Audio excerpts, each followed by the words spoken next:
पूर्व प्रधानमंत्री अटल बिहारी वाजपेयी की 101वीं जयंती पर लखनऊ को उत्तर प्रदेश की राजधानी को बड़ी सौगात मिली है। पीएम मोदी ने राष्ट्र प्रेरणा स्थल का आज उद्घाटन किया, अटल जी की प्रतिमा का अनावरण किया, श्यामा प्रसाद मुखर्जी की प्रतिमा का अनावरण किया गया और इसी के साथ साथ जो तीसरी मूर्ति लगाई गई है पंडित दीनदयाल की, उस प्रतिमा का भी आज पीएम मोदी के द्वारा अनावरण किया गया। 230 करोड़ की लागत से 65 एकड़ में फैले राष्ट्र प्रेरणा स्थल एक संग्रहालय और सांस्कृतिक केंद्र को आज देश को समर्पित किया है। प्रधानमंत्री नरेंद्र मोदी ने जो इन नेताओं के योगदान और विचारों को प्रदर्शित करते हुए लोगों को राष्ट्र निर्माण के लिए प्रेरित करेगा।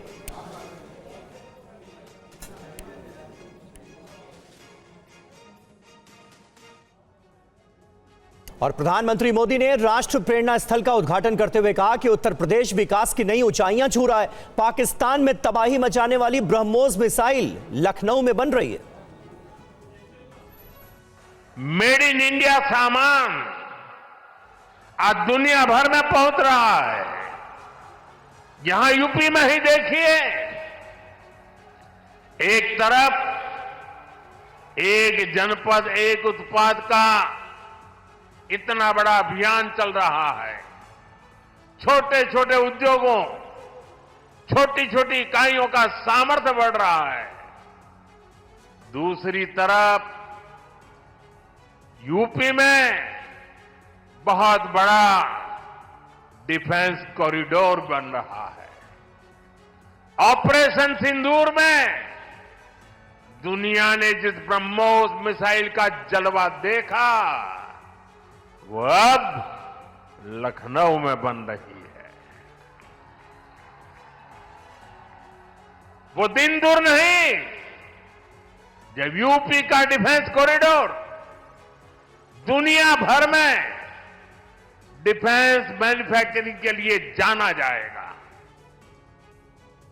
और इस मौके पर यूपी के मुख्यमंत्री योगी आदित्यनाथ ने कहा कि श्यामा प्रसाद मुखर्जी, पंडित दीनदयाल उपाध्याय और अटल जी के सपने साकार हो रहे हैं। तीनों नेताओं का मार्गदर्शन हमें नई प्रेरणा देता है। प्रेरणा के रूप में डॉक्टर श्यामा प्रसाद मुखर्जी, पंडित दीनदयाल उपाध्याय और सदैव अटल बिहारी वाजपेयी जी का वह मार्गदर्शन भी एक नई प्रेरणा के रूप में हम सबके सामने रहता है।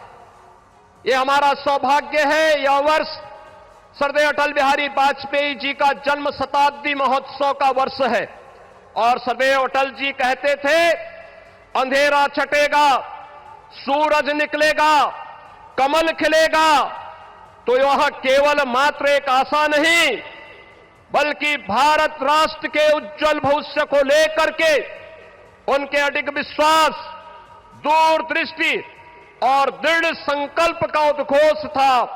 और आज वही प्रेरणा हम सबके सामने विकसित भारत के रूप में देखने को मिल रही है। और इस मौके पर लखनऊ से ही सांसद और रक्षा मंत्री राजनाथ सिंह भी मौजूद थे। उन्होंने कहा कि पीएम मोदी की अगुवाई में देश अपने महापुरुषों से प्रेरणा ले रहा है। लखनऊ में राष्ट्र प्रेरणा स्थल बनना गौरव की बात है। साथियों, पिछले एक दशक में हमारा देश जिन मंत्रों के साथ आगे बढ़ा है उनमें हमारे प्रधानमंत्री जी के द्वारा दिया गया एक महत्वपूर्ण मंत्र है, अपने महापुरुषों और अपनी विरासत का स्मरण करना, उन पर गौरव की अनुभूति करना तथा उनके प्रति सम्मान और उनका संरक्षण। इसी सोच से प्रभावित होकर इस प्रेरणा स्थल में भारत के 3 ऐसे महापुरुषों की भव्य प्रतिमाएं स्थापित की गई हैं जो प्रेरणा के मूर्त स्वरूप हैं और जिन्होंने आजाद भारत को सम्मान, स्वाभिमान और एक नई पहचान दिलाने का काम किया है। मैं उत्तर प्रदेश के मुख्यमंत्री श्री योगी आदित्यनाथ जी को हार्दिक बधाई देता हूं कि जिन्होंने इस प्रकार का एक शानदार राष्ट्र प्रेरणा स्थल उत्तर प्रदेश की राजधानी लखनऊ में स्थापित करने का काम किया है।